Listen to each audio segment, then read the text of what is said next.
You know, I knew that retirement was right around the corner for me. I'm, late 60s. What can I say? Um, it breaks my heart not to be able to come back. My husband has lost his vision, and so I've got to stay home with him more. So yeah, maybe I'll come. Maybe I'll come back to Sophia and just be a guest. But then, all right. So one of the things we have talked about over the last 2 days are my two rulers, and I think they're both sold out. But we can order them, and so I just want to talk a little bit about them. So this is the 7-corner ruler. This is my 5-in-1 ruler, and the 5-in-1 ruler is one that I use for a lot of my mitering techniques. I'm just going to do a little mishmash of stuff.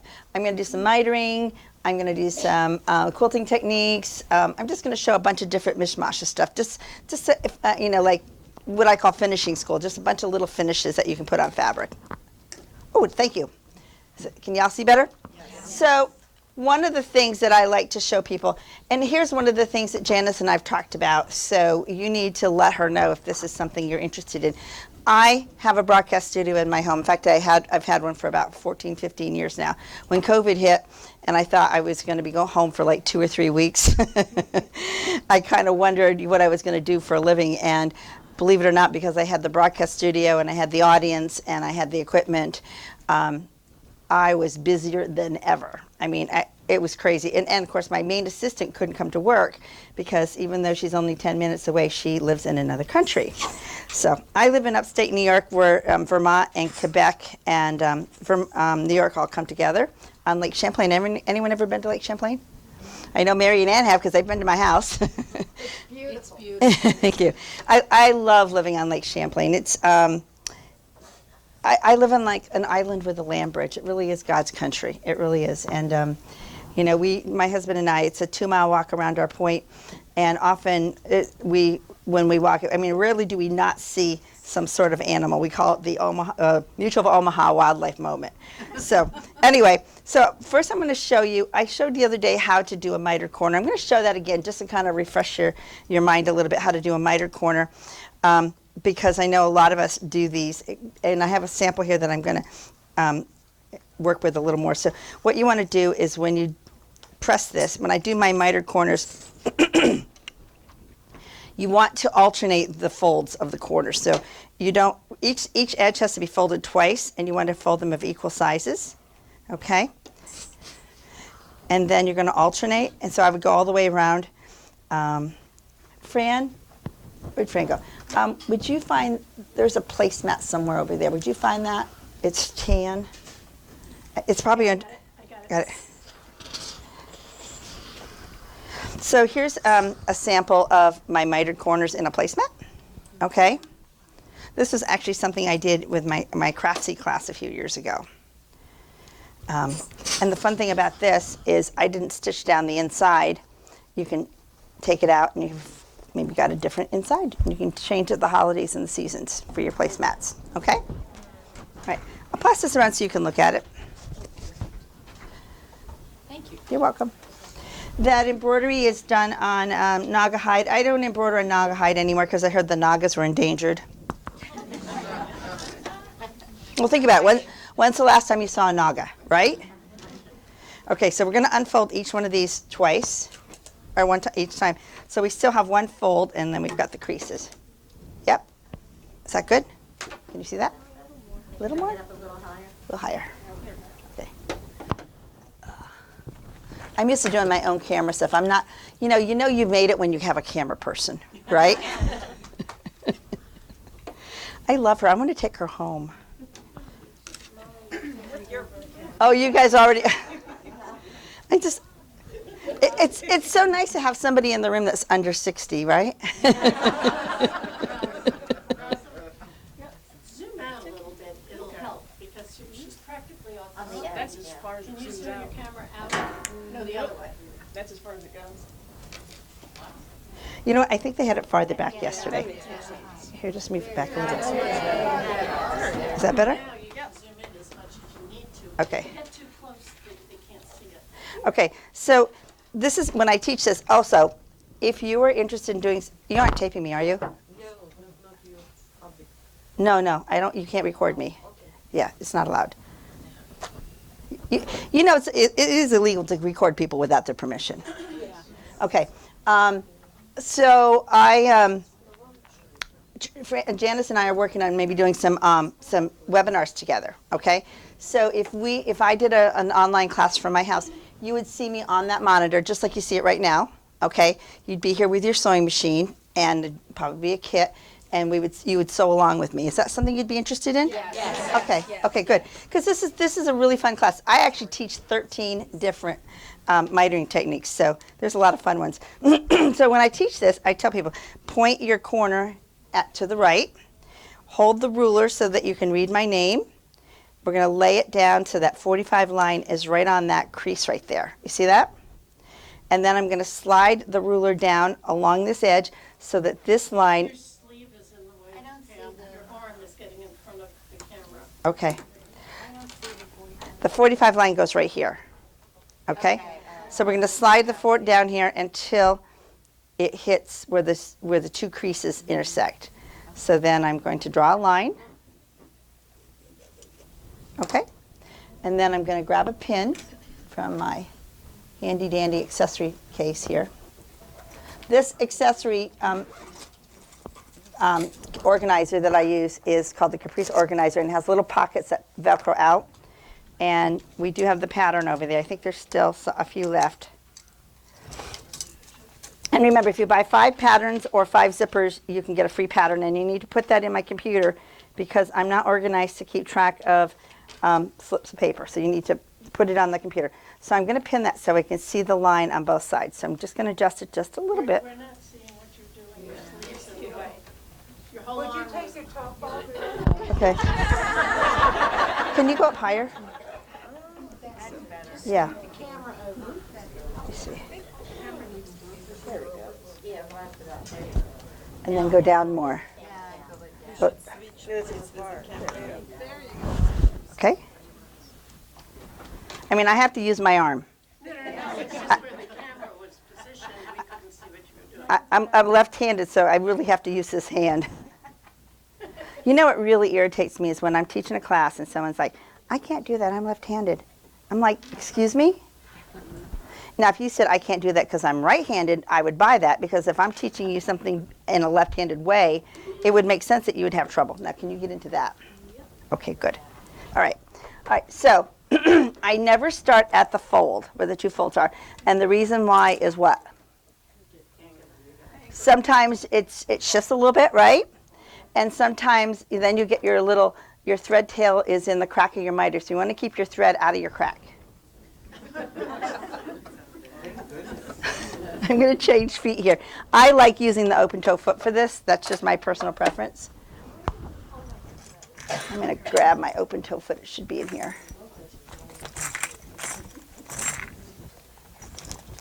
Well, where is my open toe? Did it get left on the machine yesterday? Maybe it's in here. Oh, it's in here. It's still in here. Okay. I have, you get to like where you kind of get in your own way of doing things. I like sewing with the open toes because my vision's not as good as it used to be, right? And with the open toe, I can really see. So I'm going to keep my thread tail out of the way. So I've come down about 1/4 inch. I'm going to hold my reverse button and sew backwards until I get to that fold, and then I go forward. That way, my thread tail is down here. It's not on the crack of my miter, right? So now I'm going down to the end. I'm going to back stitch and cut my thread. And now I'm going to grab my scissors. By the way, one of my good sewing friends gifted me these Kai scissors a while back. I have Kai scissors at home, but mine are bigger. These fit in my sewing bag. I absolutely adore these scissors. They're just like, if you haven't used a pair of Kais, they are so wonderful. And if anybody tries to play with my scissors, I will cut them, but not with these scissors. So I'm going to go down here and I'm going to cut this little angle right here, okay? And you want to make sure that you've trimmed off enough of that so that when you fold this backwards, you don't see I see a little flap of fabric there? So maybe I want to just trim that down just a hair more, okay? Just to keep, so it's not, because this all has to fit inside that corner, and if it's too big, it's going to bunch, right? I know a lot of you are quilters, so you always want to do this at a 1/2 inch. If you do it at a 1/4 inch, it's going to be much up. It's going to be much bunchier. Okay, so we're going to turn that right side out, and even without pressing, look how beautiful that is. Okay, pretty cool, huh? All right, I'm going to show you how to do another miter. I'm just going to use this piece here to show you the next step. Excuse me. All right, so I'm going to take this piece of fabric, and I'm going to press it. I'm using my wool pressing mat here. My company is the original wool pressing mat company. And we're the only ones that use American source wool processed in the United States. So, and once in a while, our wool mats will come in and they'll be a different color. Does anyone know why? Different sheep and different time of year. You know, 'cause sometimes the wool gets exposed to the sun and it changes the color. Yeah. Do you have to be careful about what it's sitting on? Yes, yes. And I did check because I was going to press on that piece, but Janice said it was okay to press on this, that this surface would be fine. So I'm just lining this up. I'm measuring it so it's 2 inches.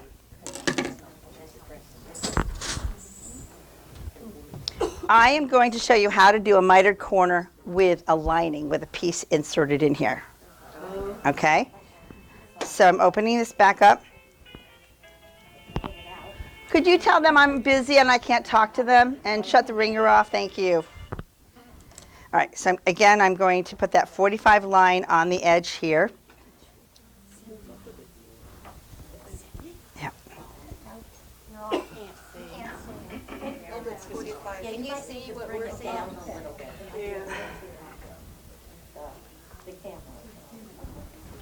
I'm just drawing a line right across here, okay? This is as far down as it tilts. Oh, okay.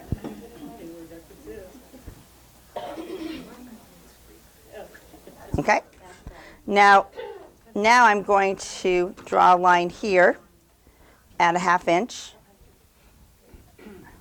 Okay? And I'm going to draw a line here at a 1/2 inch. And I'm going to sew it onto this corner of this other fabric. Okay? We're going to pretend that selvage isn't even there. So I'm going to draw a 1/2 inch seam allowance here.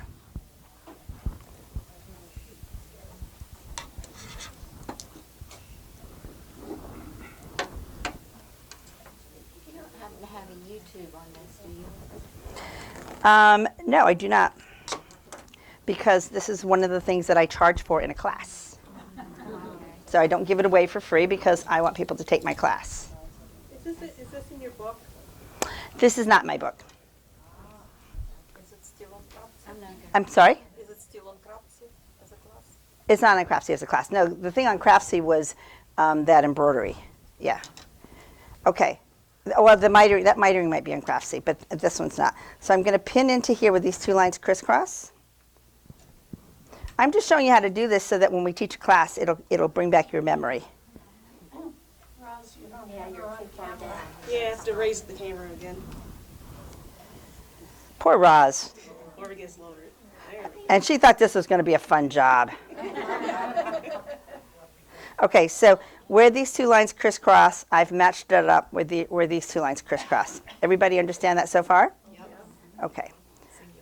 So now we are going to sew along this 1/2 inch seam allowance line all the way to this point, and then we're going to stop. Okay?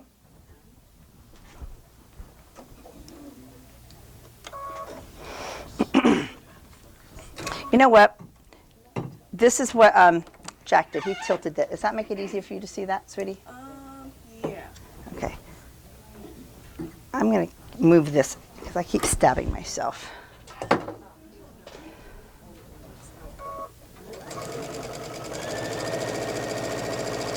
Not on my line here. So I sew up right up until where those two lines crisscross, right? When I get to that point, I slow down. Then I back up. Cut the thread. Okay?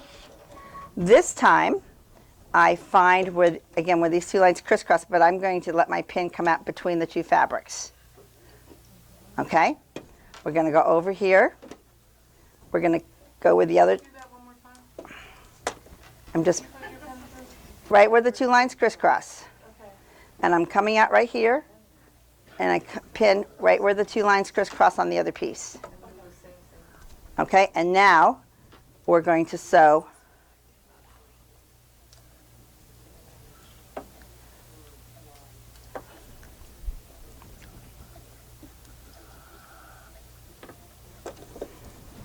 So I'm going to start with my stitch right here.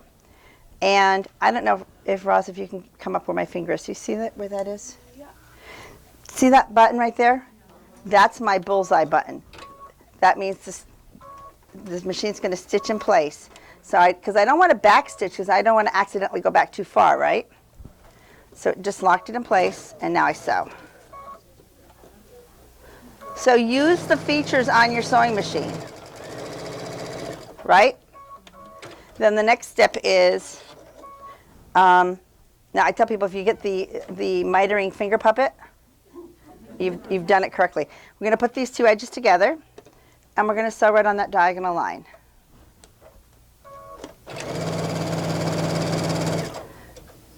And trim it to a 1/2 inch. Trim it to a 1/2 inch. And see where that little crease is? That's where you want to clip down below that crease. Just clip down a little bit below that crease. And then we're going to open it up like this. Open up that seam. And then the inside piece, what would we call our lining, there's a little fold there. So you can snip that so that can be opened up. Okay? You with me so far? We're going to turn it right side out. And you're going to see a beautifully executed lined mitered corner.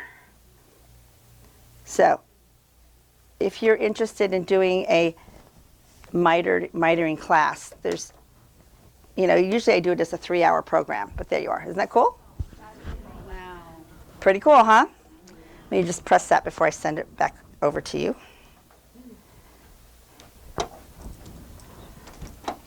So you have a class available? We're going to schedule one. And here's the cool part about my online classes. Let's say we schedule it. It's not a good time for you. As long as you come into the store and you pay for it, I send the recording back to the store. They'll send that to you. You have it to keep permanently. You can watch it anytime you want. Okay? So that's the real value of it is even if you can't do it at that time, it's all good. Okay? Yes? Do you have names for these? Because you have 13, so I thought. The first one is just mitered corner, mitered hem, and the second one was a lined mitered hem. Okay? The first one was a double fold, right? Yeah, but that's what I call it. It's just a mitered hem. Just a plain mitered hem. Yeah. All my mitered hem, that mitered hem is always a double fold. I don't call it a double fold. It just is. Yes. Yeah. That's how I make my dinner napkins. I always use cloth napkins at my house, and that's how I make all my dinner napkins. I use that technique in quilting, and I'm going to show you that in just a minute. So I'm going to make some cording here. This is micro welt cord. I know that we've sold out of this, but we can order it. I happen to know I have a few hundred yards of it at home. So I'm going to fold my fabric over, and I usually knot the cord first. Light down a little. It's way too bright. It's way too hot. Let me check. The problem is when I turn the light down, sometimes it strobes. Just so you know. It looks okay now. So it's just when it's too bright, it's hard to see what you. Well, the camera automatically adjusts when it first goes on. Oh, well, I haven't done anything. Okay, so I knot the cord because this cord's pretty slippery. So I knot the cord and I let it stick out enough that it's behind the foot when I start sewing. And I did this on my serger too when I make piping on my serger.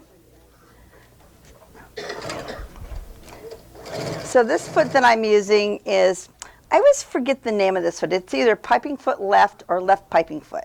But baby lock, this is a baby lock foot. But this foot would fit you if you have a brother or a Janome or an Elna or a Juki.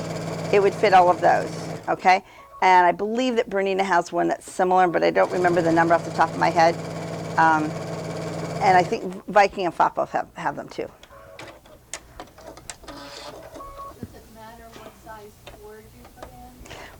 With this one, you would either want to use my micro welt or my pin tuck cord. About an 1/8 inch cord is about the maximum. If you have a heavier cord, we have a heavier foot for that. Okay?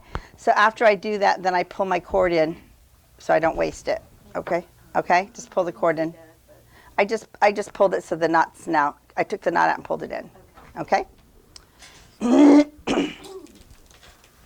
The next step is I want to trim that so it's a true 1/2 inch seam allowance. So this ruler has 2 trimming grooves, one for the standard welt cord, which is about 1/4 inch wide, and one for the micro welt, which is about an 1/8 inch wide. Okay? So I'm going to put this over the top, and this might look backwards to you because, as we said earlier, I am left-handed. It's perfect. So What's that? It's perfect. it's perfect. Perfect. You must be left-handed. I am. Well, I'm glad to see there's a few normal people in the audience. So I'm just trimming. This trims my cord to a perfect 1/2 inch seam allowance. Okay?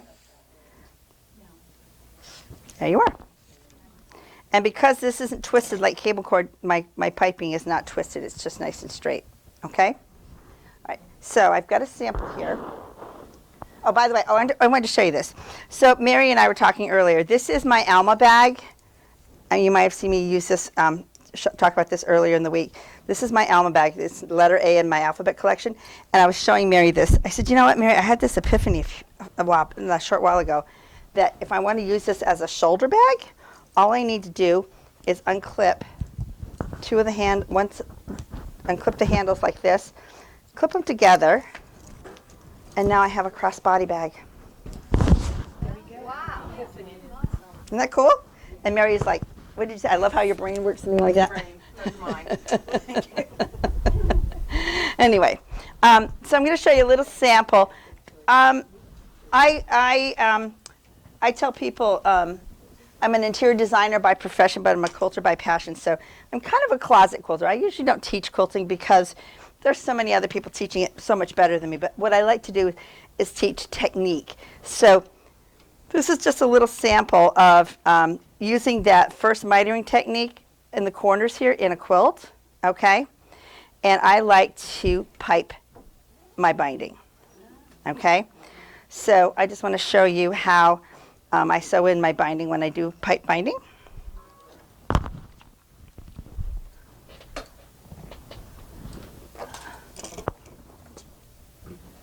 Need to find the right tool here. And that's in the back side, This is the right side.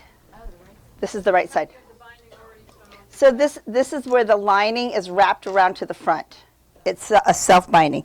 This isn't a quilt that I would make that I would probably put in a quilt show. This would be like a charity quilt, but all of my quilts do have, I like to do binding on all my piping. It's one of my signature finishes. I just think it adds a lot to it. So this is just a little teaching demo here. It's not going to even be anything. So I just do a stitch in the ditch. And if I find my needle needs to go over a little bit because maybe of where the groove is, then I would just move it over just a little bit. Wrong way. I'm using that same piping foot I just used a minute ago. I haven't changed my foot. Now I use my stiletto to hold my fabric in place. Use my stiletto. How many of you sew with a stiletto all the time? All the time, yeah. It's a great tool. It's a great tool. I'll tell you what, and this one has a replaceable tip.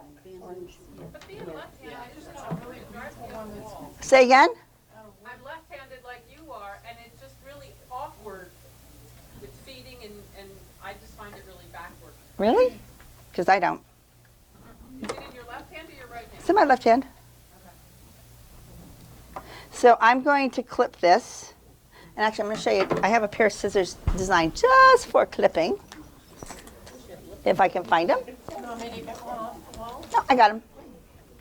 These scissors have a little notch, and these were in my quintessential kit, but they're also available by themselves. They have a little 1/2 inch snippet. So right here's where I want to turn my corner. So I'm going to go in here and I'm going to snip. Okay. And just like that. Okay. I'm going to do a little snip up and a little snip down just to make sure that it's going to turn nicely. Okay.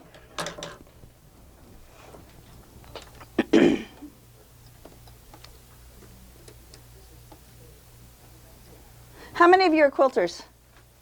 Oh, most of you. Wonderful. Well then, how many of you put piping in all your quilts? One, two people. The flange is lovely too. And you miter the flange? Yes. Yep. Okay, I'm going to put this right inside. Well, just a second. I'm positioning it here. I'm just positioning it. I need to get this part underneath here. It's hard because I can't sit in front of the machine, because if I do, then I'm covering it. Okay, so now I'm just positioning it here.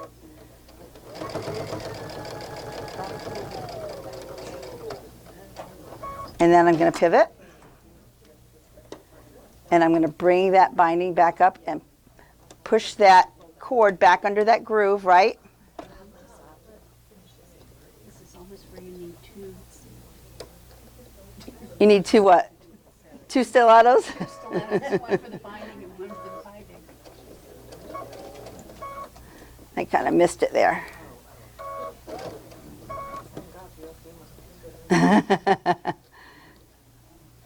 Yeah, when I do the webinars, I actually make a lot of mistakes on purpose just to make you feel better. That's my story, and I'm sticking to it, right? So there we go. That's how we do the corners. Okay? Thank you. You're welcome. The scallop quilt. Okay, so this isn't really a quilt. This is just a panel, but I put a scallop binding on it to show you how I like to make my scallop binding. So I'm going to do a demo on that. And where is that demo? I have a sample somewhere. Maybe it's in here. When did it happen to that? I had a sample. It's not in the purse. See if it's in one of those purses. No? Okay. It's okay. I'll start a new one. Okay, so I'm going to do, I cut my piping on the bias. That is my personal pet peeve. I cut it on the bias, okay?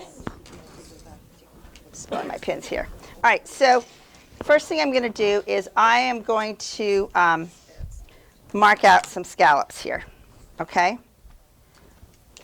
Did I drop that piece of fabric? Was there two here? Oh, we did drop it. I thought I dropped it. Okay. So I'm going to draw on my fabric some scallops. And I'm trying to find, where's my pen? Is my pen down there too? Oh, thank you so much. Okay. So I'm going to come in a little bit. I'm not going to when I do like a curve with this ruler, because of the notch, I notch it. Can you see it? Then I draw that, and then I rotate it just a little bit to finish. Okay? So now I'm going to rotate it down and then do another curve.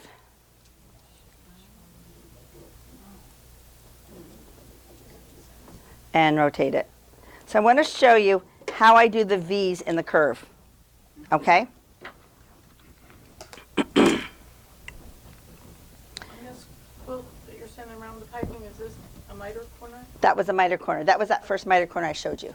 That's the first one. Yeah.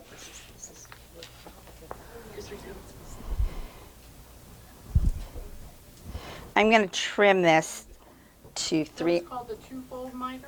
Or No, it's just called the mitered hem. miter hem? Yeah. Yeah, someone else wanted to call it that, but no, I don't call it that. It's just a regular mitered hem. And how wide are you cutting this? 3 inches. It's a straight, not no line. I'm sorry? Is it bias or? Yes, it's bias. I always cut my binding on the bias. Always. I don't know why people cut their binding on the straight grain, because bias is so much prettier.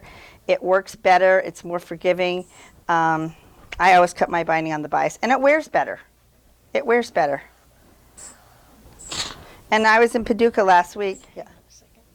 If you would go back here and bring the camera here instead of being behind her, if you were next to her, you won't keep getting her seen. I know you're new at this. I'm not criticizing. I'm just suggesting it would be better. Come down lower. Tables down a little bit so she. No, well, you want me to take this out of here? Yeah. It was all the way around. Is that better, ladies? Okay. I just press this. And then you can lower it and get it at this angle a little bit. I just press this in half. So, and of course, if you're doing curves, you have to have it on the bias, right? Okay. Yes. So this is going to be where I'm going to put the edge of my fabric. Okay. I'm going to switch over to my open toe foot, where I can't. You always use a half-inch seam on your quilts. I do. Well, once in a while I'll do a 1/4 inch seam. I mean, I don't use a 1/2 inch seam when I'm making the quilts, but Only on the binding. on the binding because I do the piping. But I can't. Just a second. I can't see my foot because it's too dark in here. Can someone turn the lights on real quick so I can see where my foot is? When you make the piping, which strip? No, that's not it. Just a second. Let me find my foot and then I'll get back. In front, it's in front of the machine. No, this is not the foot. This is not it. That's the one I just took off. No. You put it in here. I did? Yes. No, I didn't. You did? No, I didn't. Something in there. I put the J foot in there. Is this it? That's the one I just took off. It's not this foot. I'm going to hide it here because every time you guys see it, you think it's. I don't see it either. Is it clear? It's clear.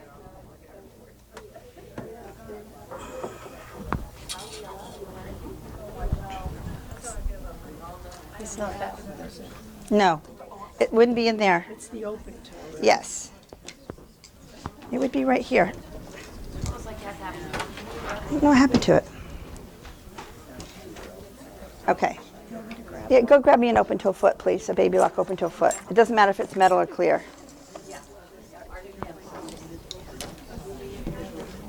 Sorry, folks. Okay. Going back, answer your questions.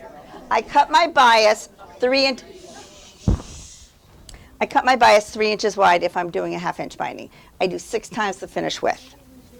Okay, if I'm doing 1/4 inch, I'll cut it about 3 inches. Okay, because I fold it in half. I do French binding all the time. All right. The reason why I think binding is better is that if you have your quilt binding cut on the bias, all the threads are diagonal of each other, right? When you start wearing that quilt starts wearing, if you've got a straight grain quilt bias or binding, it's the same thread all along the edge. When that thread starts to wear, it's gone. So if you've got a new thread all the time, it's going to wear better. It's going to curve better. If you've got a quilt that's a little bit wavy at the edges, a bias binding can cinch it up and make it work. Okay? When you do the piping, how wide is the strip of the piping? Usually about 2 inches, and then I use my ruler to trim it down. Thank you, Fran. Okay, we can turn the lights back off. Okay, so getting back.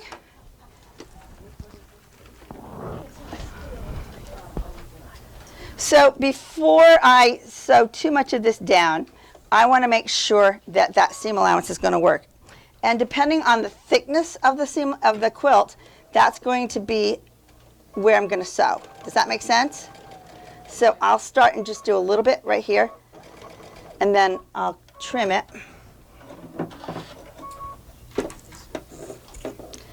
I'll trim it, and then I'll fold it over to see if it's landing where I want it to land. And I want it to just be below that stitching line, right? And it looks pretty good. So you trim the entire length of the quilt as you do it? I trim up, if I'm doing a scallop, I trim off all the curves. If it's a straight edge quilt, no, I'll sew it where it needs to be. I don't need to trim it. But with this, because it's hard to draw curves right on the very edge, I draw them in just a little bit, okay?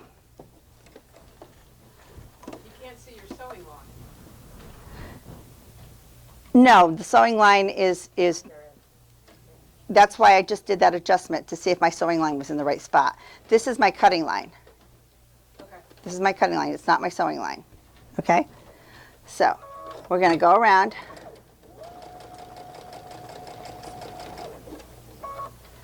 And I'm just curling this around. Curling this around.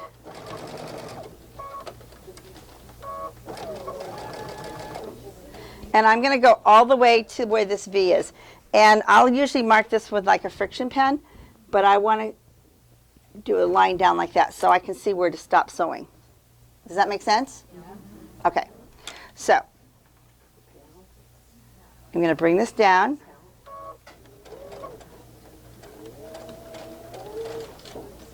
I want to make sure to give it plenty of fullness, but don't let it pucker.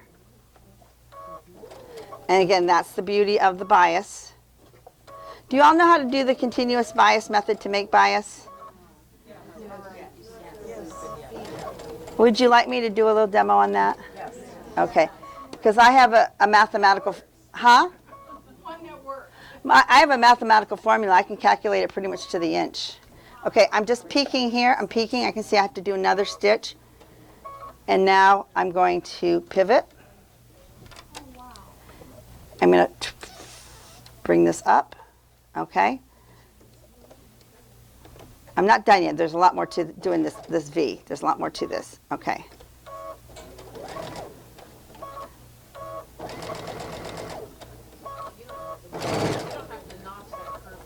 No, I will notch it, but yeah, it does need to be notched. It absolutely does need to be notched. Okay, so now I'm going to trim. I'm going to trim on the line.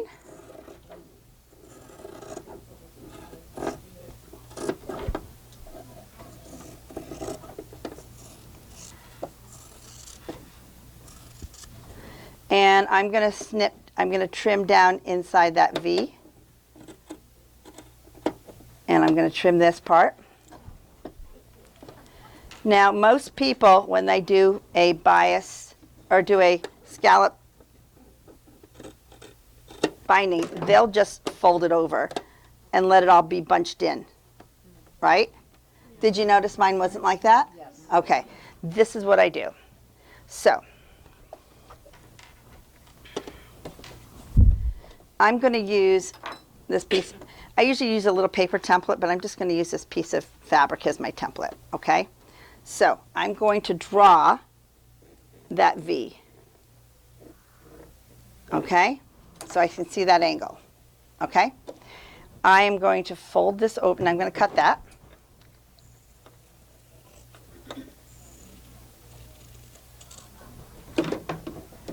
I'm going to fold this over right at the junction where the two scallops meet. I'm going to fold that just like that, okay? I'm going to find the center, which is right about right there, all right? But I'm going to go over a little bit toward the seam, so it's a little bit off center because I've got to wrap this piece around, right? I'm going to put that V a little bit off center, and I'm going to trace it. So I've traced that V in that center fold. Y'all with me so far? All right, so now the next step is to sew that V, and I'm going to shorten my stitch length down to 2. So I'm sewing the V, pivot at the bottom, and I want to come off just a little bit before the fold. I don't want to go quite all the way to the fold, maybe like a stitch or so from the edge. I'm going to snip down, okay, down to the bottom of the V. I'm going to fold one side to the right, one side to the left so that the bulk is even. I'm going to bring that. Okay, what did I do wrong? Did I do something? Let me see. Oh, no, we're good. So I'm going to bring these guys up. I'm going to trim out that excess. There's some excess in there. We're going to trim that out. How close to the stitch line will you cut? Well, do I cut what? This? Yeah. All the way to the stitch line. All the way. We can cut it in that spot? Beg your pardon? It doesn't weaken the seams in that spot? No, I didn't cut the stitching. So one side's up, one side's to the right, one side's to the left, and then I bring that down and I pin that in place. And now I have a perfect V in my binding. Actually, I think I cut through my stitching right there. It's coming apart a little bit, but you got the idea, right? Oh, that's the same as putting a neckband on a V-neck shirt. Yes, it is. I thought it looked familiar. There you go. But have you ever thought about doing that on your quilt? There you go. You don't make quilts? Not with scallop. Oh, actually, let me just press that round part too, so you can see how nice that's going to look. So then these parts right here, because this is on the bias. Oh, I must have cut the other edge there. We'll fold that down.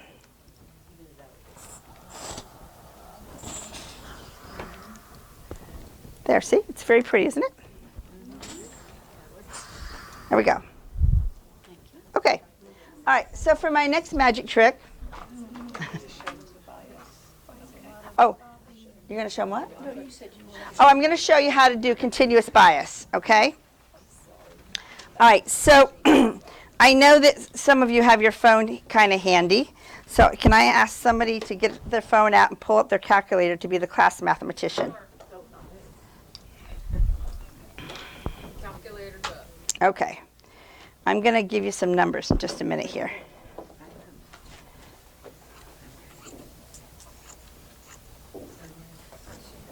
I'm going to cut a rectangle.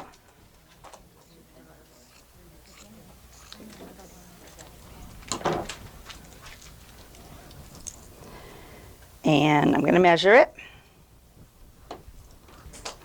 So just to kind of go over this a little bit, how much fabric would it take to bind a queen-size quilt that's 90 inches square? Why are you guys giggling? About 6 or 7 strips. How many yards would you have to buy?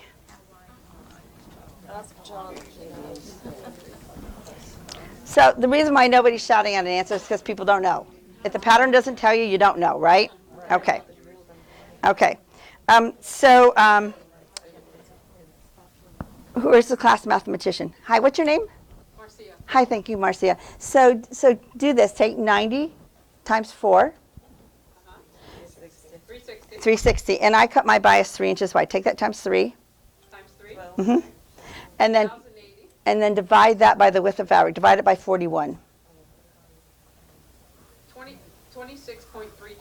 So 26 inches, 3/4 of a yard. That's all I need. Well, we're going to do it with this one. And this chart is in almost all my books. It's in my purple book. It's in the books that are here that I'm going to give away. It's everywhere. I even have a laminated chart. Okay, Marcia, you ready? Not yet. Okay, go ahead. 12 inches times 15 and a half. 15.5. 186. Divide that by 2. 93. Divide that by 36. 2.58. So about 2.5 yards of bias, 2-inch bias out of this piece of fabric. Okay? Yeah, about 2.5 yards. Oh, a little more than 2.5, 2.58. So I'm first going to fold one end over at an angle, at a 45-degree angle, not corner to corner, at an angle. Okay? Now, if it's a square, it would be corner to corner. I purposely made a rectangle so you know it doesn't have to be a square. Okay?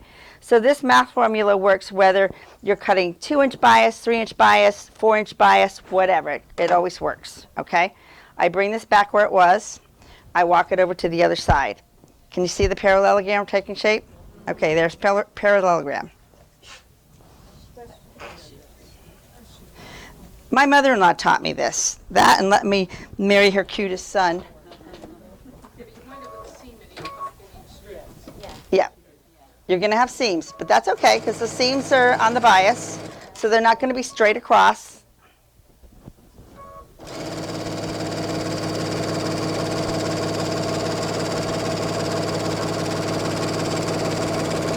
My mother-in-law died at 91. She was a teacher. She started teaching at age 16. She graduated from high school at 15, and back then you could go to like I think they called it, it was this normal school, and you could get a teaching certificate after 1 year of college. She was teaching in a 2-room schoolhouse, and some of her students were older than her. People used to say that she was so smart she could just put her hand on a book and she knew everything that was in it. She's a very cool lady. Very cool lady. And I miss her every day. I married into a wonderful family, which is good because my family's kind of a hot mess. Anyway, so there's our parallelogram. Everybody with me so far? So we're going to cut a 2-inch strip. You want to see how close I can guess the 2 inches? Put the ruler there. How close is that? I happen to know that this line on my finger to like the end of my nail, plus a little bit more, is 2 inches. Okay? So now I'm going to take this straight grain edge and sew it to this straight grain edge, and this little piece right here is going to hang loose. Okay? So I'm going to put these together. It's just Can't see it. It's too high. There we go. I'm just trying to hold it up. So I'm sewing this straight grain edge to this straight grain edge. If you own a baby lock and you have the love of sewing, this is in a video. I'm on the Baby Lock website. And just so you know, I'm not a baby lock educator. I sew on all the brands, but I do love baby locks. So, but I love all the brands. I love all my machines. Now, do you have a video online for doing it? Yeah, there's videos It's- for these online. You can find it. There you go. See? Pam, do you still sell that? I have a laminated chart too that has these directions. Yeah, it's a continuous bias guide. I think it's $5, maybe $6 now. I don't know, but Janice can order them if you'd like one. But it's in my books. If you have one of my books, it's in my books.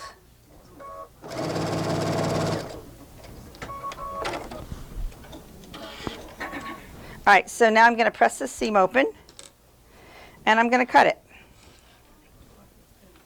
When my daughter was in junior high and high school, if she wanted to make money, she would come in my studio, because I had my drapery workroom then, and she'd say, does anybody need me to make bias for them? Does anybody need me to make piping for them? That's how she earned her spending money.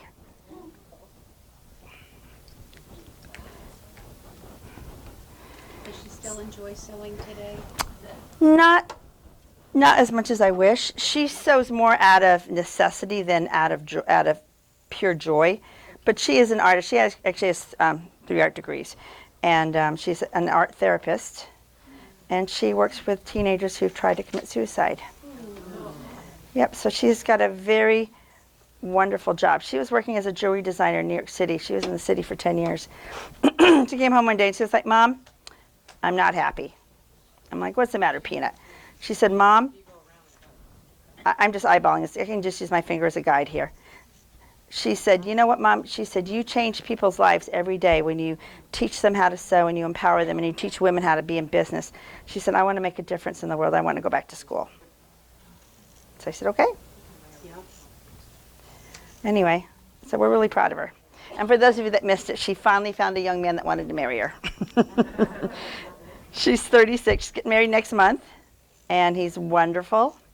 And he's sweet. And he knows how to sew. And he knows how to knit. And he likes all the things he does. They both like to make their own greeting cards. He likes to do like a little bit of crafting. But he's very handy. His father's a really wonderful Finnish carpenter, cabinet maker. And so he bought a house, and they're doing a lot of work on their house, and they're just extremely happy. So she found him on Match.com. She was actually kind of in a funk last year because she broke up with this gentleman she was seeing for a while, and she knew it wasn't going to go anywhere. 1, 2 and a half, a little more. Okay? There you go. Wasn't that easy? Yeah, this gentleman was older than her. He didn't want a family. She wanted a family, so she decided to go and match, and she met him right away. Yeah. Okay, I want that one. Yes. So do you then trim it afterwards when it gets to season? I mean, The edges are even. With your finger as a guide? Oh, no. Well, if I had to be exact, like if I was making banding or something, I'd use the rotary cutter, or I'd draw lines with a ruler. But to make piping, it's plenty straight. Where is it? It's plenty straight, and all the edges are trimmed. And it's gonna get trimmed down to the half. Yeah, and it's going to get trimmed down to the 1/2 inch anyway. I was thinking for binding. For binding, I would use a ruler and make sure the lines are straight. Yeah. So I wanted to show you how I do this trim, because you saw that the other day when I showed how to do the beaded edge on the serger. This is really fun. It's super easy, but I didn't have any rickrack, but then Pam had this little baggie of rickrack, and I said, can I borrow your rickrack? Because this is just a really fun technique. It's a great embellishment. You want to make sure that you've got 2 pieces of rickrack that are the same size, okay? And so this is super, super easy. I did not make this up. This has been around forever, this technique. But you just take the rickrack and you just pin the 2 edges, right? You just pin them down to anchor them, yep. And then you just wrap them in the same direction. I know. Yeah, you can even put your hand on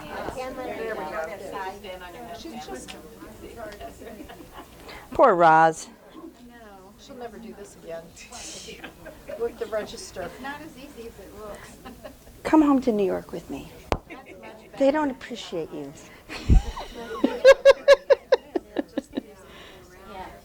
Yeah, you're just twisting it around. I'm not really twisting it around. I'm wrapping it. It's not getting turned. And then just, see? And that's how we make that little rope. Isn't that cool? Just like that. And then I just sew either with a twin needle or use my cover stitch on my serger. Is that a wider rickrack than what you're making now?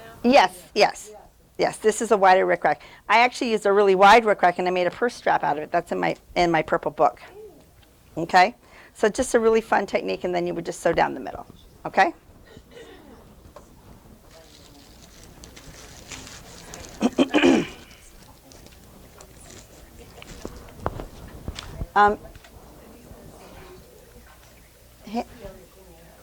Hand me my blue bag.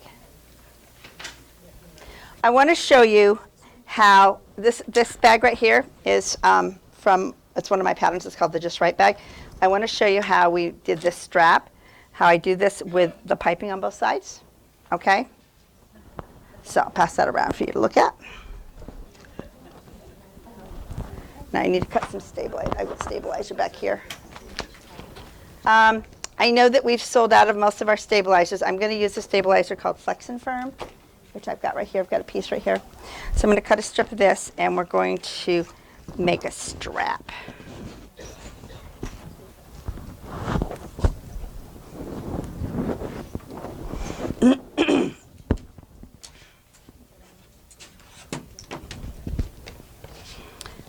So I really like this stabilizer. If you're not familiar with it, it is fusible.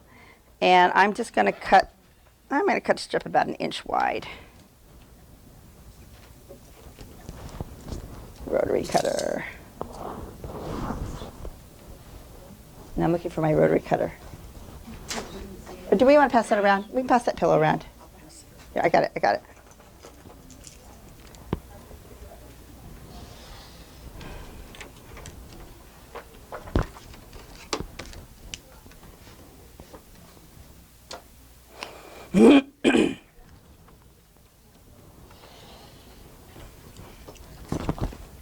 Okay, and I've got some strapping fabric here.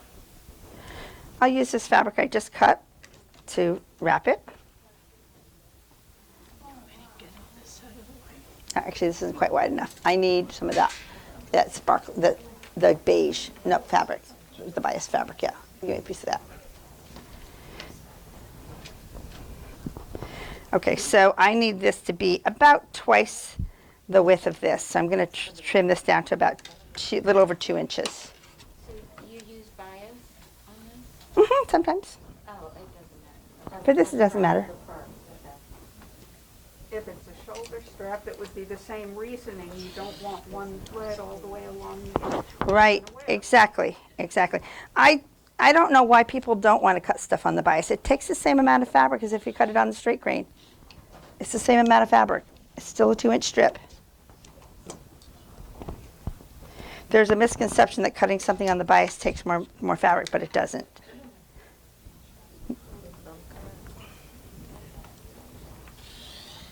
Sometimes there's a pattern. Yeah, well, clothing would be different. Yeah, clothing would be different. But if you're making continuous bias, it's the same amount of fabric. Okay. So this is going to be my strap. And I'll take this little piece right here. That'll go on top. Okay.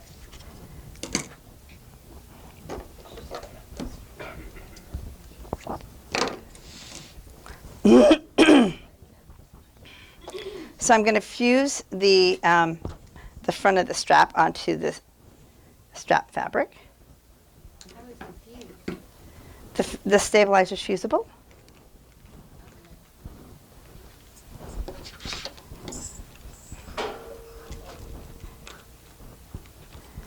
And then I'm going to fold it over.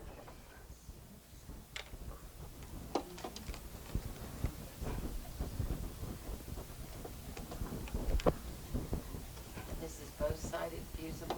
No, it's only fused on one side. Yeah, otherwise it would be sticking to my iron. That's what I was thinking. Yeah. No, it's only fusible on one side. I'm sorry, what's that called again? It's called Flex and Firm. I need some more water. I think my iron is out of water. It's called Flex and Firm. With the discount, it's a little less than $20 for a package. This technique is in the purple book, the Hold Everything book, which I don't even have one to show. So if you weren't here, does anyone have their book? Did anyone bring their book back for me to sign it that would be willing to pass it around? Which book? The purple book? Is that the same one you had a couple years ago? Yes. Yeah. No one has one with them. Okay. I sold my personal copy yesterday because we didn't have any more. Is it the bag one? It's the bag book, yep.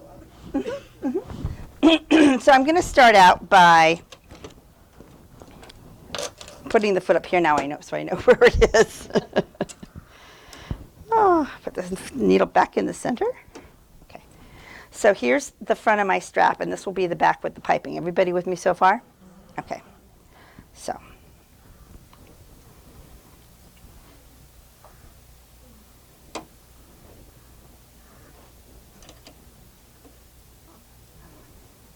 We're just going to line this up. And you may need to move your needle over just a little bit.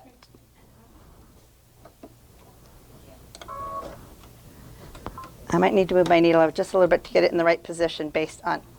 This is what happens when you don't knot your cord. It slipped right out on me. Okay. My cord slipped out. I didn't put a knot in it and it slipped out on me. So I'm going to knot it now so it doesn't do that. Yeah, I thought maybe I could hold it enough, but it just, see how it wants to slide down and it'll slide right down on you. But it's a really good cord. I use this cord in my garments when I make garments. And what is it? What's the size of that? It's an 1/8 inch. It's called micro welt, and it is, it makes great piping. It's not twisted like a cable cord that you'd buy like in the regular fabric store, so you don't get that twisting. It's not cotton like cable cord, so it doesn't shrink when you wash it. I'm going to move my needle over just ever so slightly.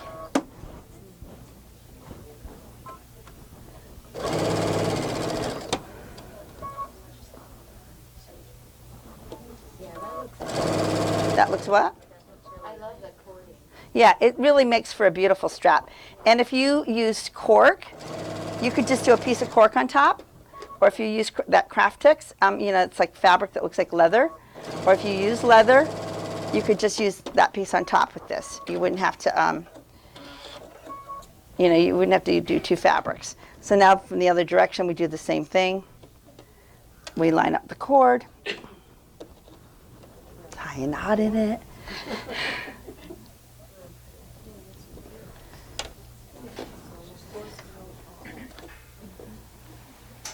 Stitching on the top part. Yep, I probably should have cut this just a tad wider.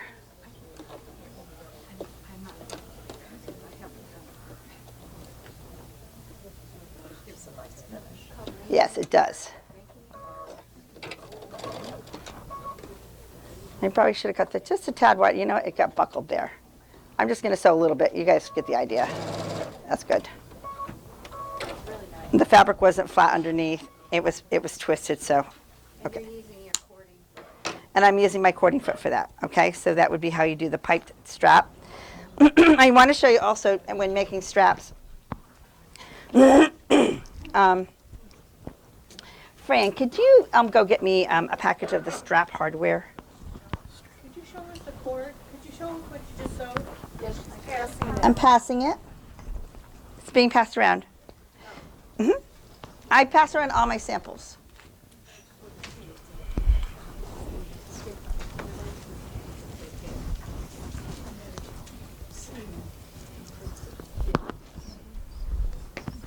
I'm going to cut another piece. I want to show you how to do an adjustable strap because that's something that people get a little bit confused with.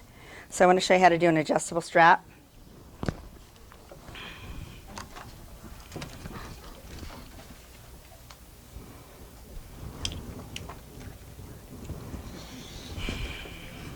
Oh, you know what else I should show you? I'm going to show you how to join the stabilizer. You know, because when you have, sometimes when you're doing straps, you don't have enough length and you have to join it. I'm going to show you how I do that too. That's a cool technique. And that's in my books and in my videos and in my patterns. If you'd like to know more about my patterns, I'll pull out my suitcase during the break and you can ask me questions about the different patterns. And also, if you purchase 5 patterns or 5 zippers, I'll have my computer booted up. You'll need to put in your name and what you purchased. And I'll take your word for it. It's an honesty thing. You know, it's an honor thing. Thank you. Do you want me to show them the pattern they'll get if we do that? Nope. I'm going to leave it a surprise.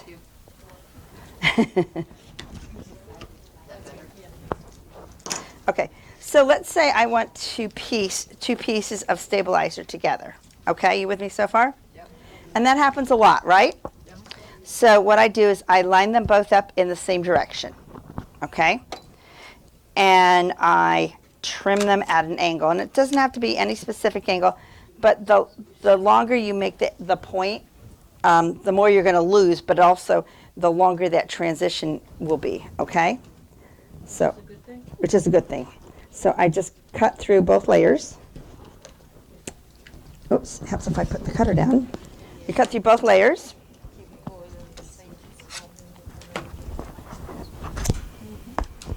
And then when you iron them onto your fabric that you're going to make the strap out of, it does that. So that way that joint is not straight across. And I actually kind of almost butt it up together, almost slightly, like overlapping, just to make sure they're really, really butted up.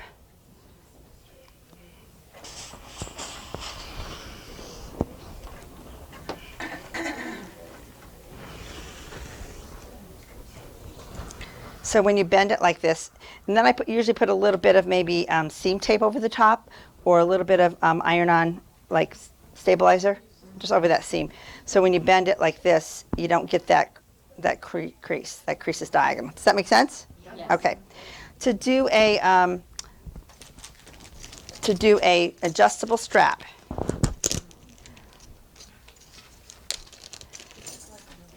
you need to put it through the slide, through the adjuster. Okay, you have to have one of these. You can't do an adjustable strap without one of these. So you need to bring it through the adjuster, or through the slide part, right? Then you're going to put the swivel clip on, okay? Then you're going to wrap it back around that post. So then you make a loop, and then I usually just kind of pull it up, and then wrap it around that post, so that other end is coming out. So my joint's right there. Here, just a minute here. Let me pull that out just a little bit. So you're wrapping it from the back. Just a second here. Let me just press this a little better here.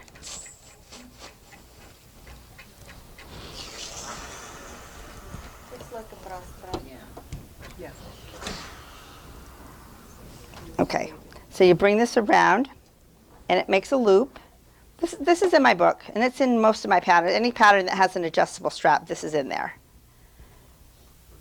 And then this gets sewn onto here. Okay, I'm just going to pin it. That piece gets sewn onto there. Oh, these pins are so soft. These are not my regular pins. These are quilting pins, and they're very fine. And it's not what I have some really stiff, very sharp pins that I usually use for bags. So that would be how that would be adjustable, and then your other swivel clip would go on this side. And then your strap would be done. Okay? So I usually, whatever length I want to my strap, I will add at least a foot to 14 inches more to make sure I've got enough to adjust it. Oh.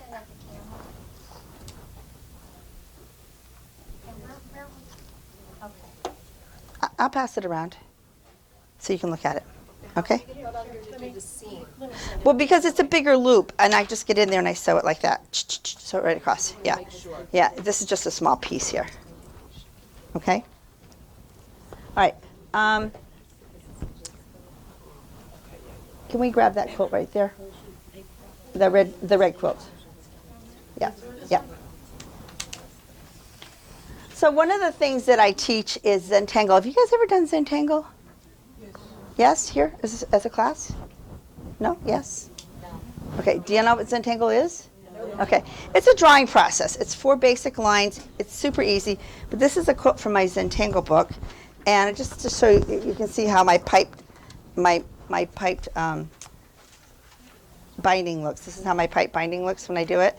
And I just did some parade points as like a little embellishment.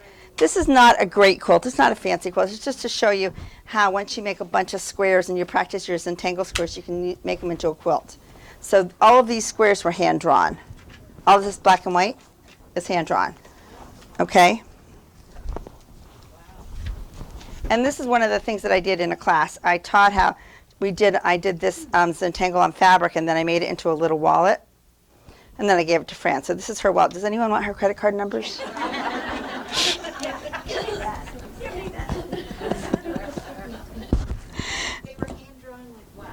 With a permanent pen, and then heat set.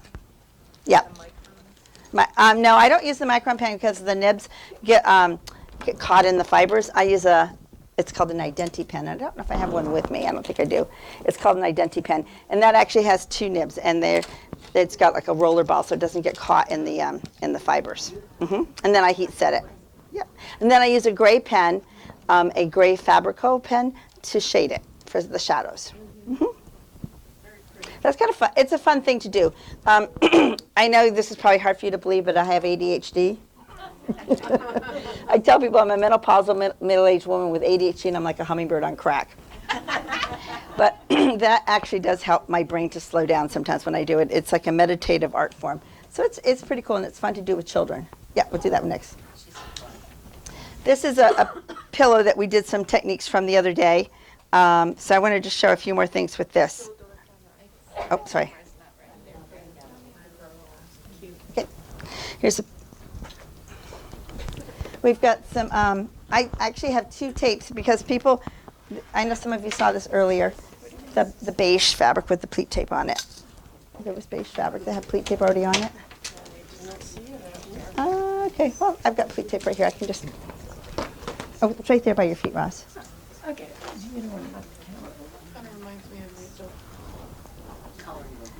Yes. Okay, so here's a piece of fabric. Actually, this is not cut on the bias. It's straight grain. And it is, this is, we got box, I'm going to cut this in half because we're going to use both of these. This has got the box pleat tape on it. But we could make ruffles. We can do inserted pleats. We can do freestanding trim. So there's a lot of different things you can do with this pleat tape. And the packaging does have like directions on how to do it. And I think, does anyone remember how much this pleat tape was with the discount? Was it like maybe about 12, 13 bucks? That, yeah, it's like 12 bucks. And so the pleat tape, The box pleat tape, you can make pleats up to 4 sizes. And with the knife pleat tape, you can make 3 sizes. So I'm going to just show you how to do quick pleated trim. I think there was like maybe 1 or 2 knife pleats left still here. Again, we have oodles of this at home. If you would like to order one of these, just let them know at the counter. I'm going to take these numbers and I'm going to line them up and make pleated trim. Okay? So I'm going to line up all the number 1s to each other. And because this is a box pleat, I need to change directions. So we did this the other day on the Serger, but it can easily be done on the sewing machine. I'm looking for my stiletto. Here. Oh, thank you, thank you, thank you. So we're just going to pleat the fabric. We're just lining up the numbers. So the thing is, when you're making pleats, they can be very tedious, right? Because you have to measure them all, mark them, pin them, press them. So we're doing this all in one step. Okay? I think I went a little too far. We'll go back up just a little bit.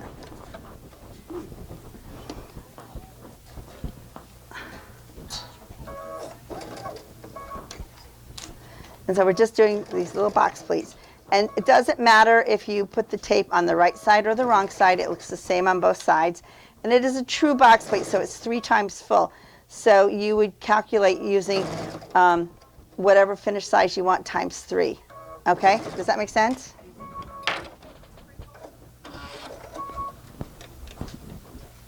Isn't that easy?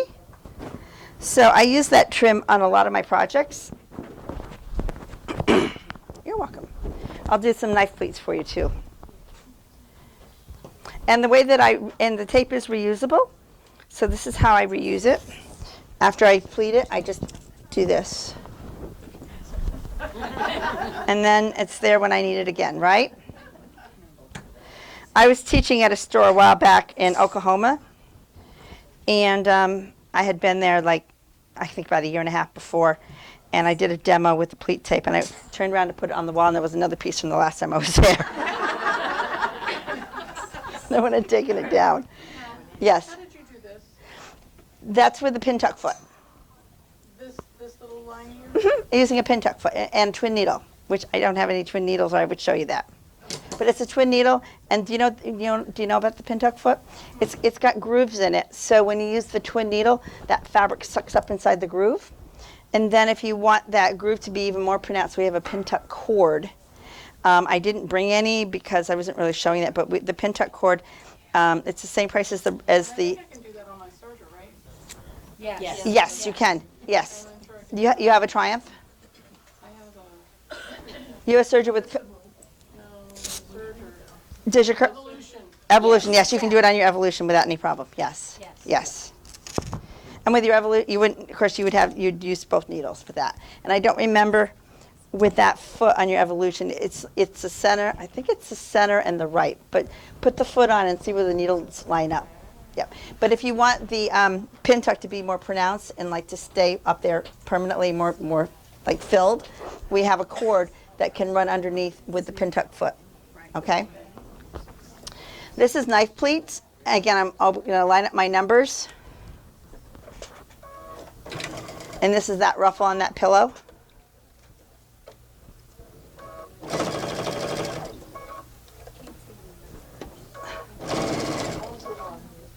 I'm just lining up the number 1s to make 1-inch pleats.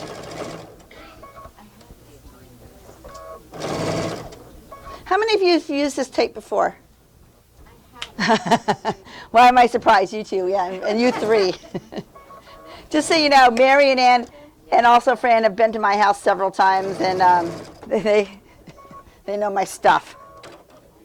So again, this is a 3 times full pleat. Look at that, how easy that is, right? This is what I used to make my husband's kilt. By the way, he has very nice legs. Are there directions somewhere? I have In the packaging. hmm Did you keep the packaging? Yeah. If you don't have the packaging, I can always email you the file with the packaging. Yeah. And I think it's on YouTube. I think I have directions to make that on YouTube too. Okay. What else have we got? Okay. I want the quilt. get one. So this is a quote from my Serger book.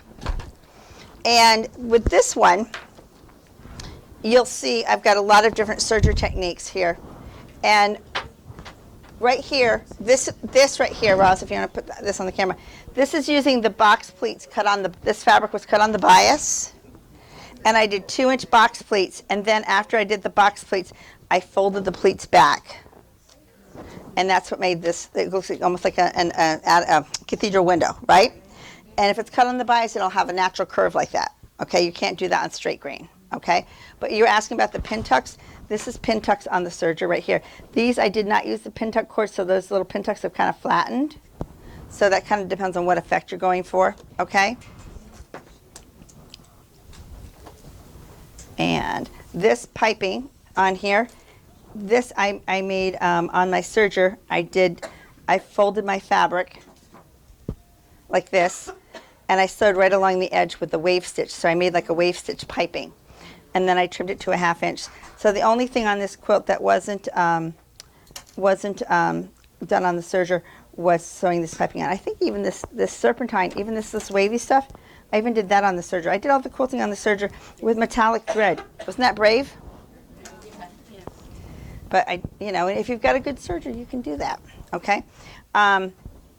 If you were going to do that with the thread that we have now, I would use. I like the Glamour thread. It's the Wonderfill. It's a really nice metallic thread. I use that a lot at home. I used that the other day. So I'll leave this out for anyone that wasn't here the last few days. We'll just leave that on the table over there. Okay.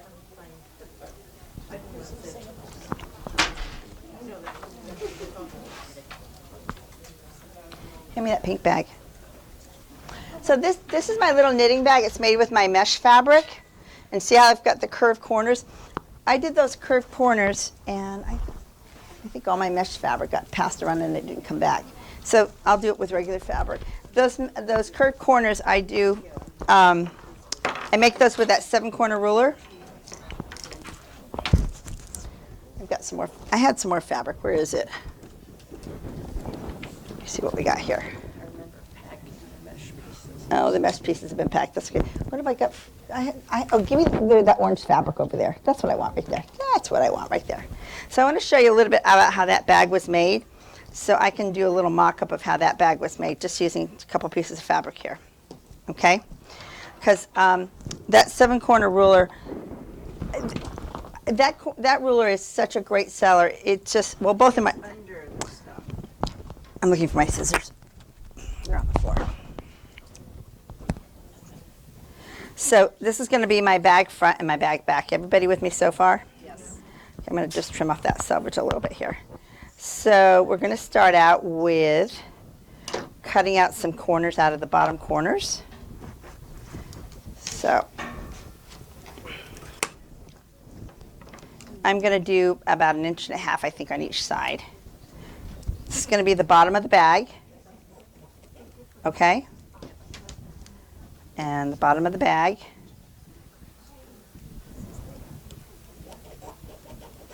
I'm going to cut those out.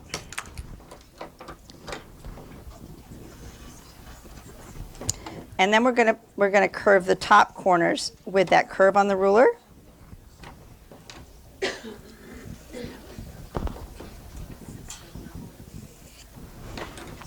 Now the 7-corner ruler we are out of them at home. We're waiting for the manufacturer to send us more, and they should be shipped fairly soon because we ordered them a couple weeks ago. So if you do want one, they are on the way. Yep. While you have that ruler in hand, why don't you show them what all the things they work? Well, they're just different curves. I'll pass it. This does a 1.5 inch curve. This does a 1 inch curve. This does a 1/2 inch curve. This is a 3 inch curve, but you can also do a 3 inch curve with a dart in it. And then this is all the different.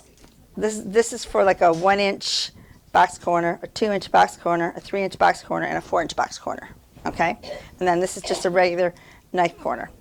And then I also use this for marking quilting lines, and I do that by putting this like on one of these angled lines and then drawing the line on my fabric for quilting. Okay? I'll pass the ruler around so you can look at it. I'm done with it. I'm going to cut these curves. And then I'm going to put a zipper on here. And is the lady here that I promised the zipper genie to? Okay, what's your name? Janet. When I'm done with this, you can take the zipper genie, okay? Janet wanted one, and the only one left was the one I was demoing with. So she was kind enough to let me hang on to it for another day. Thank you, Janet. All right, so I'm going to put zippers on here. I'm just going to kind of measure to see how much I need. Okay. And I'm going to separate it. And the foot that I like to use for that is the double cording foot, double welting foot, and this is it right here. This is the smaller size, okay? And so I'm going to put that on my machine.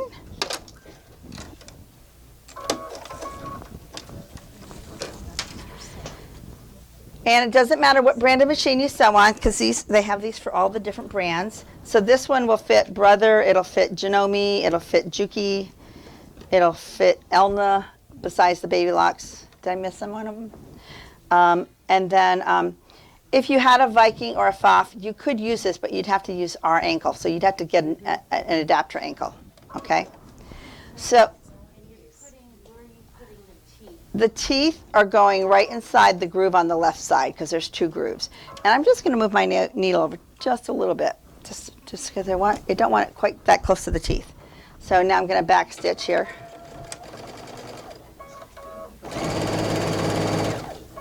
And I'm going to just curve it right around.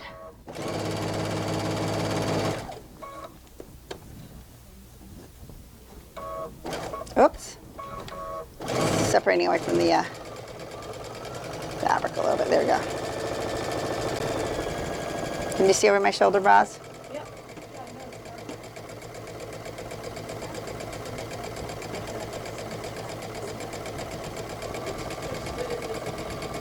It's the double cording foot. It's the 4 to 6 millimeter.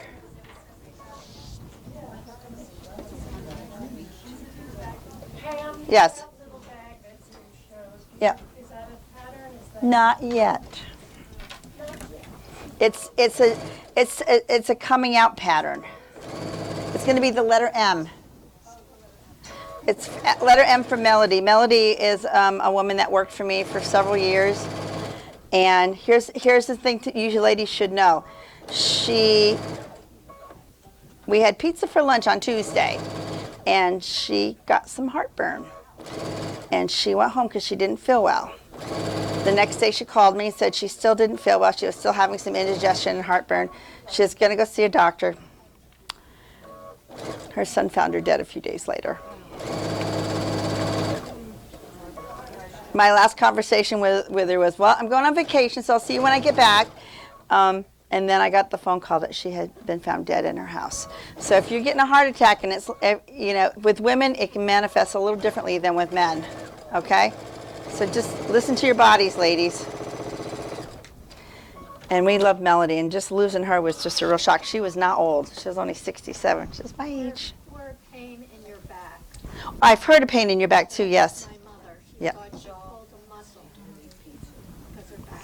You just, I'll tell you just have to listen to your body. I was really sick a few years ago. I have psoriatic arthritis, and they put me on Humira, and it shut my liver down.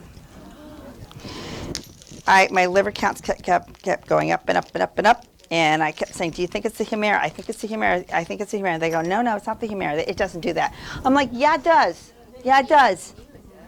And I know my husband thought I was just being a big old baby, that I would just, and we were in the emergency room because I had a really bad headache, and they didn't want me to take any medication because they were trying to figure out what's going on with my liver. And the doctor in the emergency room says, wow. He's looking at my blood work. He goes, you're in liver failure. I go, I know. And my husband, who's a nurse, just all of a sudden, he looked at me like, oh, I guess she really is sick.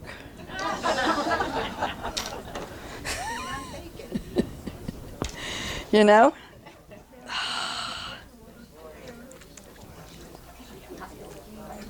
So finally, they took me off that stuff, and It was a really long summer because I was in so much pain. And then I felt better, and now I'm on Cosentix, and it's been a miracle drug. Because look, my hands were frozen. My hands were like this. I was walking with a cane if I could walk. Oh yeah. Yep. So. Can you explain the zipper genie? This is the zipper genie. This holds onto my, thank you. This holds my, my zipper slide. So if you have trouble getting the slides on your zippers, this little puppy is magic. So I'm going to start it. You want to start both sides at an angle, kind of gently push down. And what I'm going to do here is I'm going to go all the way around and see if it's even on the other end, because I might have fed it a little uneven. It's pretty even. So now I'm going to put the other side in, because we're going to do a two-way zipper here. And tell me your name again. Jana, I'm going to give you this bag because you let me use your zipper genie when I'm done, okay? I'm going to give you this as a little present, Janet. Thank you. So now to put this side on, see how one side's just a little bit longer? Well, if that side's a little bit longer, we can either trim it down or just put that side in just a little bit first, and then put the other side. Got to put them in at an angle, folks. That is the key. That is the key. There we go. So now we're going to turn this inside out. Go back to the machine.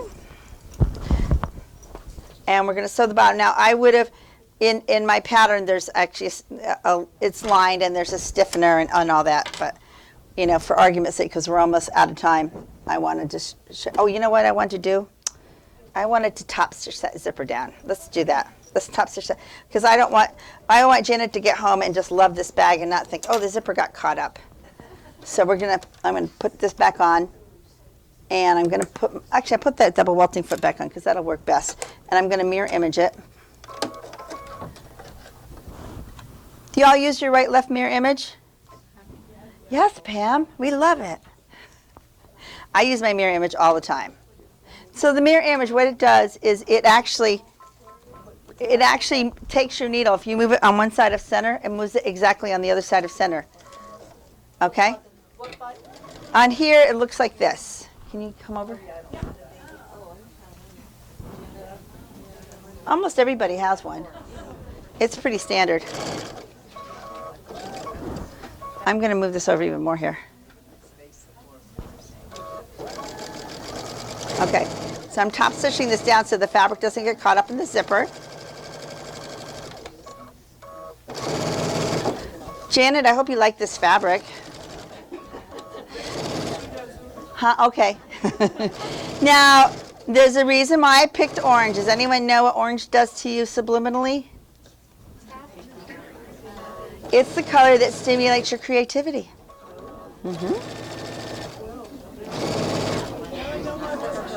Yep, orange stimulates your creativity. And yellow keeps you organized. Obviously, I don't have a lot of yellow in my life.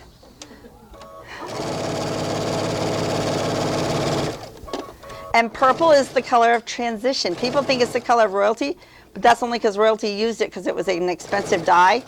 It's actually that color is the color of transition. You use the double zipper.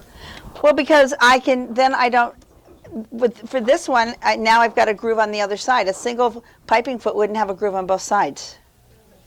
No, I mean, you put it the double zipper pulls. Oh, why did I do that? Because I can. That way we can open it up like this. You know, you can open it from either direction. And I sell more zipper slides that way. I'm like Janice. I make my living selling stuff. But you know what? Also like Janice, I wouldn't say anything I didn't 100% believe in. Yeah, I use it a lot. I'm just curious. Yeah. I mean, it's... What's unique about my zippers is that you can do a two-way zipper and you can put a slide on from either direction. You can't do that with regular clothing zippers. So it's a nice way to show how versatile my zippers are, right? Okay, so I'm going to put the slides back on. Then you get to see the zipper genie one more time. And I could do this. Like, let's say I wanted to do something a little bit different. I could do this. And now we've got a bag like this, because you can fold the zipper in half.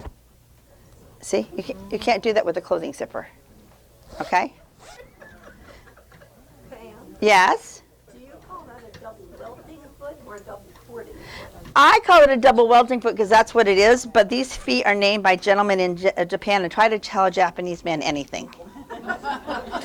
Right? They call it a double cording. And Janome just calls it a piping foot. Bernina calls it a 59.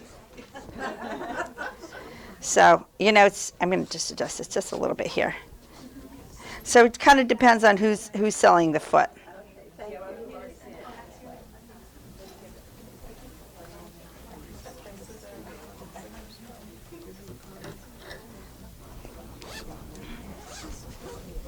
Yeah, it's better.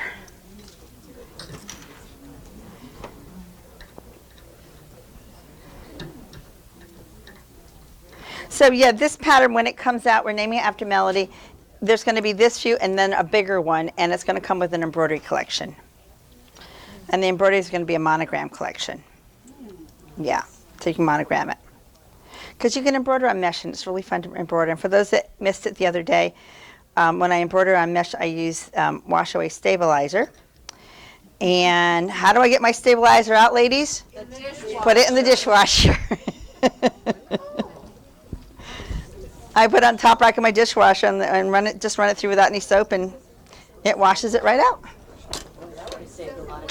I know, it saves a lot of time. And when the pattern comes out, how would you get it? I can if you're on my mailing list, you would get notified. Otherwise, I can always let Janet know, if you're taking classes, if you're interested in getting my newsletters, I do free webinars from my house. It's just my website is just pamdamour.com. But if you want to order product, I want you to buy it here from the store, because it's important that we keep Janice in business.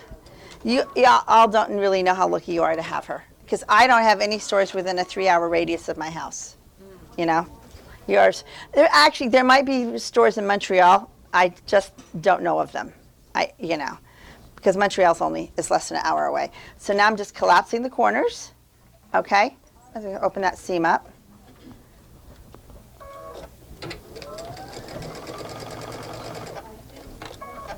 Even if Janice were like 2 hours away, I would still come to her store. It's about a 9-hour drive for me, so that's pretty far. Isn't that what it takes you, about 9 hours, Fran? Yeah. 9.5? To here, it would be a little longer. Okay. It would be about 9.5. I used to live in Frederick County. I wish I knew all you girls back then. I wish I knew about Janice back then. I didn't. I had a design studio in downtown Frederick. Lived in Point of Rocks. Anyone know her? Yep. It was a fun place to live. It was where we started our family. Yep. So here's my little bag. Now this is a non-locking slide, so I didn't need to leave it open. I'm just going to pull it, turn it right side out. And if Janet wants to put a nice little stiff bottom in there, she could just put a little bottom in there and, whatever. But here is her little bag. Okay. And I'm just about done. Any questions? Any question? No questions? Yeah, that's how fast it is for me to make up bags. But that's not a bag that's worthy of a pattern. I would have to do a lot more with it, That's like this. I think this is a lovely little pattern. But by itself, it's not worth $15. I'm going to add another view, and I'm going to add the embroidery. So, sure, it's got my knitting in it. It's all right. She's a phenomenal knitter. I don't know about that. Anybody that does socks is good. Okay, actually, socks are very easy once you know how to do them. They're super easy, especially the way I do them. I can do them without. Socks are just velvet and hats. Yes. Oh, this is a future pattern coming down the pike. This is the letter K for Christine. This is the letter K for Christine. I'm actually going to be offering this as an online class in the fall for a store in San Diego. So this is something, if you guys wanted to do this, we could do one here with Janice if you wanted to. So it's got a pocket here. It's got a pocket here, which can double as a conceal and carry. Pocket in here. Oh, okay, here. Get my hand in. This was my third prototype, and I forgot to do one of the pockets. I grabbed the wrong piece of lining. I did have the lining with the pocket. There's a zippered pocket that's supposed to be right here, and then there's a double pocket here, and there's a zipper inside the bottom, and then there's a key fob. And it's hard to see because it's so dark, but you can come look at it during the break if you want to. Okay? It's made out of vegan leather. I've got. Here's a funny. I'll tell you this quick story, even though I'm out of time. Here's a funny story. So when I do a pattern, sometimes I'm really kind of wrapping my head around how to do it, right? So I made one of these bags. I made my first prototype, and then I showed it to Betty Mitchell, who I write books with, and my friend Joyce, who I do a lot of teaching with. They came from my 24-hour webinar. Has anyone ever watched our 24-hour webinar? You guys have watched it. Isn't it a hoot? It is a hoot. Anyway, so I said, tell me any changes you think you would want to do. And Betty was like, well, I don't like doing a shoulder strap and a handle. I think you should get rid of the shoulder strap or get rid of the handles. And I'm like, that's what I like about the bag, is that it's got both. So her comment to me was, the original one had the straps on the outside, the tabs.